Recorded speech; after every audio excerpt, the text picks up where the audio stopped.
The latest conflict between Israel and Palestinians, which erupted in Jerusalem's Aqsa mosque 3 weeks ago, and the latest ceasefire. Well, we're now joined by editor-in-chief of the Interest magazine, Sami Hamdi, in the United Kingdom.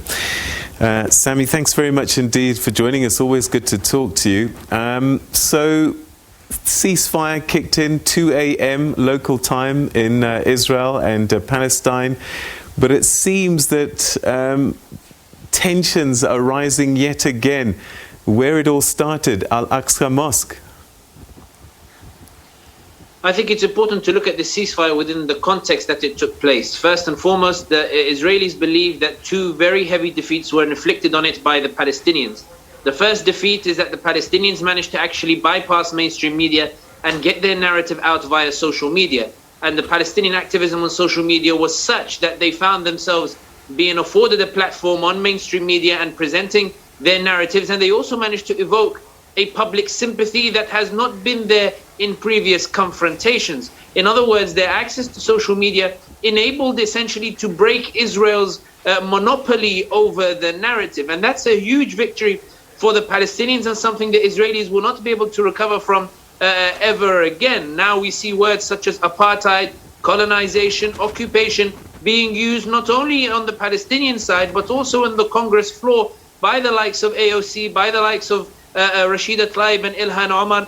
We saw Nicholas Kristof write an article in the New York Times yesterday and the day before in which he described that the unshakable relationship between the US and Israel is now no longer unshakable. We saw even, for example, John Oliver on Tonight with John Oliver using the term apartheid, as well as other prominent figures. In other words, the traction of this use of terminology, as well as the protest, irked Israel so much that the Israeli Defense Minister Benny Gantz demanded a meeting with Facebook and TikTok officials and met with them, urging them to take down pro-Palestine content. And for Israel to lose a narrative that it has dominated for more than 70 years is a major blow. And the reason I mention this is because it directly links to what we saw today in the escalation that we saw in Al-Aqsa.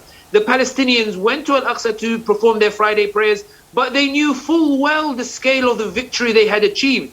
And they were celebrating that victory. And a livid Israeli security apparatus was so upset that the world is saying that Israel is the culprit, Israel is the aggressor, and that Israel now is an apartheid regime, that it decided to take its anger out on the Palestinians to remind them that they are still under occupation and still at the mercy of the Israeli security forces. And this is why I think it will not necessarily affect the ceasefire, primarily because what we're seeing is increased diplomatic activity and more a lashing out. Netanyahu has got his political clout back in the Israeli public opinion, in which he will hope to call elections and perhaps take power once more. But also, I think that the second victory that the Palestinians achieved, which has really irked the Israelis and why they're upset with the ceasefire and why they're risking it, is because the military campaign did not achieve its objectives. Hamas's military capabilities were not neutralized. No major military depots of real value were destroyed. No supply lines and supply depots of particular value were destroyed. And the public nature of the killing of children and bombing of media offices by the Israeli forces shook public opinion far more than the Israeli narrative of we are fighting terrorists and we are fighting people who wish us evil. And I think this is the reason why we saw the escalation in Al-Aqsa. It's about Israel being very upset and angry at the fact that they were unable to achieve their objectives and that the Palestinians know full well that they are the ones who came out looking better than the Netanyahu. All right. I mean, this last cycle of violence, some would say, kicked off as a result. The straw that broke the camel's back was the police and the military entering the mosque and manhandling the worshippers in the mosque. This activity this afternoon, is that not going to provoke Hamas again, or is the victory that they have gained that you're describing enough?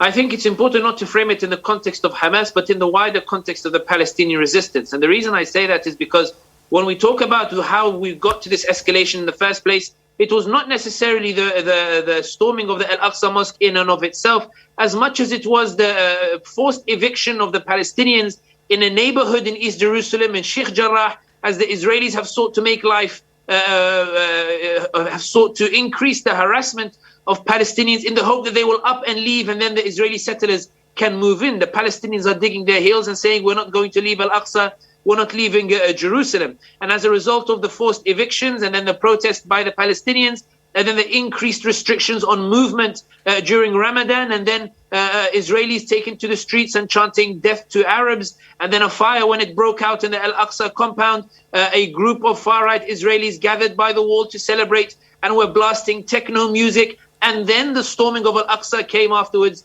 whereby the Israeli security forces, instead of telling those who were chanting death to Arabs to go home, and instead of telling the Israelis who were celebrating and having a techno party to celebrate the fire in the Al-Aqsa compound, instead of telling them to go home, they decided to storm the Al-Aqsa compound. It was a series of these sorts of escalations, as well as videos at the time in which Israeli settlers were laughing and mocking Palestinians and saying, we are coming to take your land whether you like it or not. In other words, it was a series of escalations in a climate of normalization of ties between Arab states and Israel. It was this sort of everything coming at once that resulted in this explosion that we saw, that resulted in the escalation. But the mood is different now. The mood is that Israel has suffered a defeat. The mood is that the Palestinians have secured those two important victories, and that they've actually come across much better. And there's another issue, a dynamic that's important to note, which is that Israelis themselves are now beginning to reflect and look upon their own conduct. The Haaretz newspaper published an article in which it said, yes, we, Israel, have crossed the line. We are becoming an apartheid regime. We're seeing the increased presentation of a possible one-state solution, which is something that is more of a threat to Israel than a two-state solution. A two-state solution allows the prospect of legitimizing stolen land. But a one-state solution means you have to give the Palestinians rights. And Israel here fears the South African experience, whereby when South Africa gave the black population equal rights, the black population ended up supplanting the apartheid regime and taking power for themselves. And we saw Mandela, then Thabo Mbeki, and then these other presidents who essentially were from the black population. Israel fears that if it gives equal rights to the Palestinians who will be the demographic majority, will take over the Knesset democratically, will take over the leadership democratically, will take over the institutions democratically, and Israel will be no more, as Bernie Sanders alluded to in an interview with Al Jazeera a couple of years ago. And this is where the importance or the gravity of the victories that have been achieved become clear. Because if we're now going to move towards a South African experience whereby international pressure forces Biden to move, and international pressure forces, or rather the Palestinian pressure and the public opinion forces the international community to move against Israel and in favor of the Palestinians, then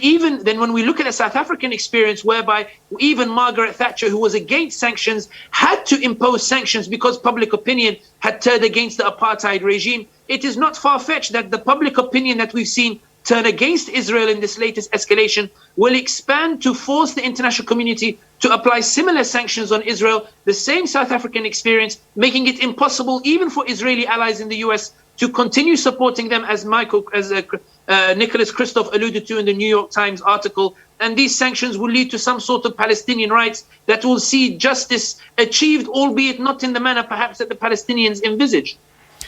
All right, so what do you see as what might happen next in terms of getting to the two-state solution? Are we much closer now than we were 11 days ago, even though 250 lives were lost, hundreds of buildings destroyed, and people injured, and thousands of people left homeless?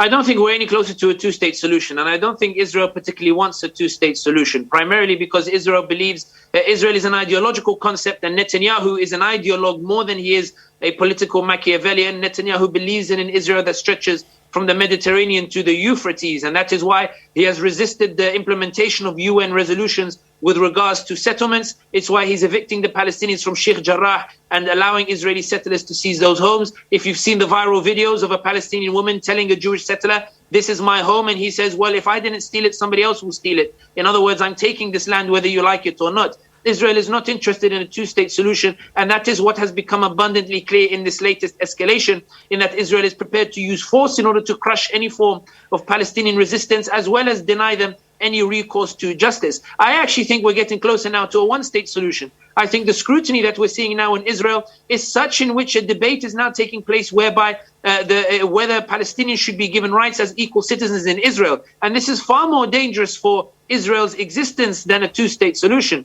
A two-state solution, had it accepted the 1967 borders, would have seen a lasting Israel. But by insisting on taking more and more land and annexing it and trying to oust the Arab demographic and kick them out to Jordan and to other areas in order to form your own space and your own land, that in itself is beginning to backfire, because the Palestinians are not going anywhere. They're staying in their land and they're digging their heels. And now with social media, remember, this is the first offensive taking place in an environment in which social media is very dominant and in which Palestinians are very comfortable in its usage and attuned to its usage. The reality is that Palestinians are showing the world now that they are actually digging their heels in. And people who have never had an interest in the conflict before are looking at these videos and saying, well, hang on a minute, why are they bombing homes? Why are they bombing Al Jazeera and Associated Press's media offices? Why is a 10-year-old girl next to a destroyed, demolished building saying that the Israelis sent a missile? What is Israel's aims? And no matter what Israel says to the public opinion, this escalation demonstrated that this narrative is falling on deaf ears, and people are beginning to listen to the Palestinians even more. And that's why the direct answer to your question is, I don't think we're getting closer to a two-state solution. It's important to stress that this two-state solution is unjust in and of itself, because it's built on the premise of recognizing land that has been stolen and legitimizing the theft of land, and that the two-state solution is more about how much land do you legitimize, how much stolen land do you legitimize, as opposed to providing justice. Whereas a one-state solution of equal rights and equal coexistence between the parties, as they've done centuries before in Andalusia and other entities beforehand, that actually provides a recourse to justice that Israel wants to ensure never is offered to the Palestinians. Israel doesn't want to afford the recourse to justice to the Palestinians. It will resist the one-state solution. But Netanyahu doesn't realize that in his recent actions and his bid to hold on to power, he's opened a Pandora's box that will not close. And I think now we are going to look back on this recent escalation as a turning point in the eventual resolution of this decades-old conflict. Sami Hamdi, always good talking to you. Fascinating insights. And we'll be watching this space to see what happens next. But thank you so much indeed for giving us your thoughts today. Thank you. All right, that's Sami Hamdi, who's one of our regular contributors, sharing his thoughts with us. He's the editor-in-chief of the International Interest, saying that perhaps the two-state solution may not be the way the country will now start to move forward.